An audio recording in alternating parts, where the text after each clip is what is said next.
नेहा सिंह राठौर अब यूपी में काबा वाला गाना नहीं गा सकती है। जानते हैं क्यों?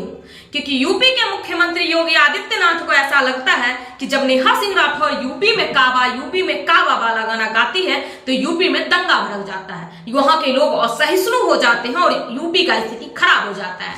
इसलिए नेहा सिंह राठौर के जुबान को बंद कर देना चाहिए। हुआ भी ऐसा। कानपुर देहात की घटना, जहां पे बाबा का बुलडोजर एक गरीब ब्राह्मण दीक्षित परिवार के झोपड़ी को ढहाने के लिए जाता है। अपने झोपड़ी को ढहते हुए देखकर माँ बेटी उस झोपड़ी में जाकर बंद हो जाती है और कैसे भी करके उस झोपड़ी में आग लग जाता है और उस माँ बेटी का उस आग में झुलसकर मौत हो जाती है। और ये सारा माजरा यूपी पुलिस के प्रशासनिक अधिकारी के सामने होता है और यूपी पुलिस का प्रशासनिक अधिकारी उस माँ बेटी को बचाने की कोशिश तक नहीं करते। जब ये खबर निकलकर सामने आती हो तो बुरा आपको भी लगता है, बुरा हमको भी लगता है कि यूपी पुलिस इतना निर्दय कैसे हो सकती है, बाबा का बुलडोजर इतना असहिष्णु कैसे हो सकता है। और बुरा नेहा सिंह राठौर को भी लगता है। इसी पर नेहा सिंह राठौर सरकार को आईना दिखाने के लिए अपने अंदाज में एक गाना गाती है जिसका सार होता है कि सुनिए ना योगी बाबा, आप अपने बुलडोजर के स्टीयरिंग को संभाल लीजिए, आपका बुलडोजर बेकाबू हो गया है, गरीब ब्राह्मण की झोपड़ी को ढा दे रहा है, आपका जो डीएम है वो रंगबाज हो गया है, माँ बेटी झुलस कर मर जाती है और वो बचाने की कोशिश तक नहीं करता है। क्या ऐसे लाइएगा रामराज? क्या गलत बोल दी नेहा सिंह राठौर?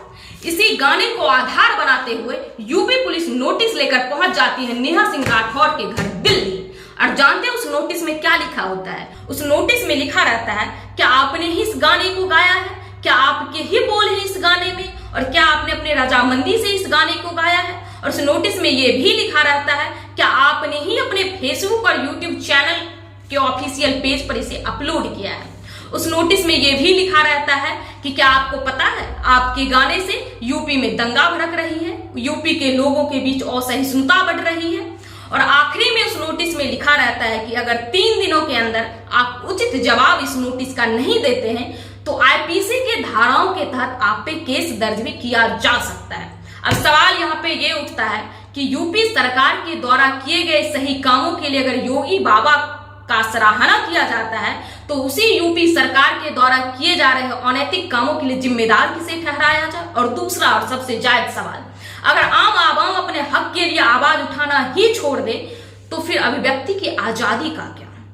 और ऐसा नहीं है कि नेहा सिंह राठौर ऐसी पहली कवित्री हैं जो सरकार के गलत नीतियों का मुखालफत मुखर होकर कहती हैं। इससे पहले भी पंडित जुगल किशोर शुक्ल हो, माखनलाल चतुर्वेदी हो, ज्योतिबा फूले हो या राष्ट्रकवि प्रभु दिनकर हो, तत्कालीन सत्ता के आंखों में आंखें डालकर आम आवाम के हक के लिए ये सभी आवाज उठाते रहते थे। रामधारी सिंह दिनकर के एक लेखनी हुंकार के लिए उन्हें कहा गया कि आपने इसे लिखने के लिए इजाजत क्यों नहीं लिया? तो रामधारी सिंह दिनकर कहते हैं कि अगर साहित्य लिखने के लिए हमें किसी की इजाजत लेनी पड़े तो मैं समझूंगा कि साहित्य लिखना ही छोड़ दो। और ऐसा भी नहीं है कि नेहा सिंह राठौर सिर्फ यूपी में काबा ही गाती हैं, वो बिहार में काबा, गुजरात में काबा गा चुकी हैं और वो अपनी गायकी के माध्यम से बेरोजगारी और भ्रष्टाचारी के मुद्दे पर हमेशा से आवाज उठाते रहती हैं। वो कवित्री है, वे अपनी कविता के माध्यम से आवाज उठाती हैं। कोई गायक है अपनी गायकी के माध्यम से आवाज उठाता है, कोई लेखक है अपनी लेखनी के माध्यम से अपने भावनाओं को व्यक्त करता है और कोई पत्रकार है तो सवाल पूछकर अपना कर्तव्य निभाता है। बाकी आपका इस पर क्या जवाब है? आप अपनी राय हमें कमेंट बॉक्स में दे सकते हैं।